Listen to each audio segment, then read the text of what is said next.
Good morning and welcome to Ask Andy. This is a daily podcast about personal injury practice in Philadelphia, Pennsylvania. I'm Andrew Neuwirth. I wanted to talk to you today about, why airbag deployment or serious injuries matter in a personal injury case. And the answer may be obvious to personal injury lawyers, but it's not obvious to everybody else. So what does an airbag deployment tell someone who wasn't involved in the accident about the accident? It tells you that it was serious enough that the airbags went off. Seems fairly simple, right? Yes. But why does that matter? Well, it matters because a lot of times insurance companies who make offers before the lawsuit, or the lawyers who convey offers after the lawsuit's filed, start from the position where they don't really believe that the accident was serious. They don't really believe, or they think a jury will find that, you're exaggerating your injuries, or it's just soft tissue injury, something like that. Okay? A lot of people have back pain. It would be considered soft tissue injury, whether it's from an accident or not, but it's excruciatingly painful and debilitating and exhausting. So, just soft tissue is kind of insurance talk for I don't believe what you're saying. So, why does the airbag matter? Well, it kind of gives the lie to the defense position that this wasn't serious. So, you may not have real serious injuries, but it tells everyone that you had a real serious crash. Now, you may have, walked away from this accident less bad than you thought, but most people who have airbags deploy have, substantial bruising. But then over time, as the bruising and the swelling goes away, they still have some problems. So it's a sign to the lawyers that the case is serious. It's a sign to jurors or to people evaluating the value that this was a serious crash and there's really no bones about it, no getting away from that. Okay?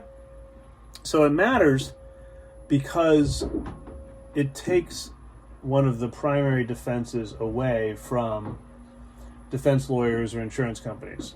And the primary defense they have is that nobody believes you, you're making this up, this is litigation, people exaggerate, so on and so, or it was a pre-existing condition, something like that.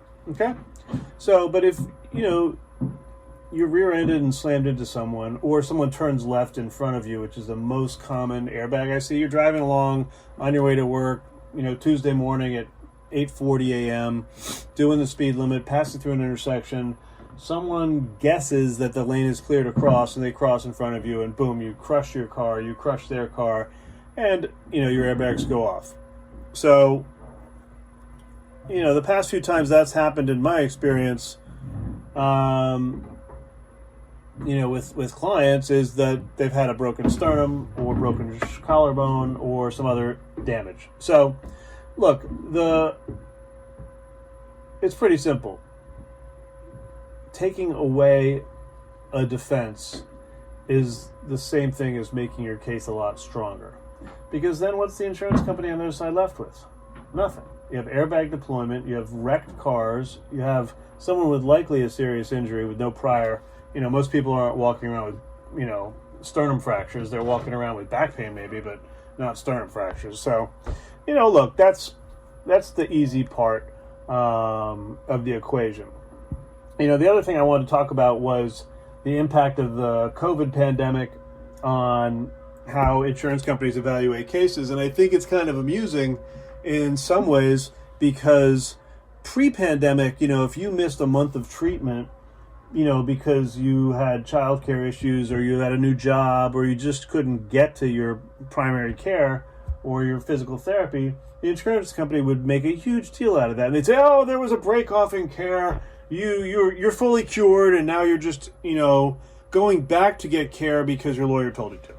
That was kind of the same line. That was the standard line we would hear. But now with like a 6-month delay, I haven't really seen much in the way of negotiation on these issues recently, but pretty much every client who's supposed to be going to PT couldn't, and they're now able to say, look, I wasn't even, Governor Wolf wouldn't let me go. So now I don't know what the insurance companies are going to say. I'm sure they'll find something stupid to say, as they usually do, but it's kind of funny because, like, pretty much we just added 6 months of treatment, pain, and suffering to every single one of my cases, smaller or larger. Well, were you doing your home exercise? Of course I was. I do all my stretching, I do all this, and I had to suffer in pain for 6 months. Now, totally legitimately, I've got a bunch of patients who are saying to me over the course of the pandemic, like, this is ridiculous. Like, I can't get in to get pain medication. I can't get in to get injections. I can't get in to do PT, which was one thing helping me. So, but for all those smaller cases, there's really no way for an insurance company to cross-examine someone who's saying, I'm staying at home due to the pandemic. So it's kind of funny. I'll follow up once I hear more from the insurance companies about it. But I'm sure they'll come up with something. I just can't quite think off the top of my head what it is now. But in some ways, while accidents were down because people weren't driving as much and fewer people were getting hurt, and there were just generally fewer crashes. At the same time, it may have increased indirectly the value of a lot of people's cases. So we shall see. Anyway, that's enough for today. This has been Ask Andy. I hold people accountable. This podcast is sponsored by my law firm, Neuwirth Law Office in King of Prussia, Pennsylvania. We are in the suburbs of Philadelphia. Thanks. Have a great day.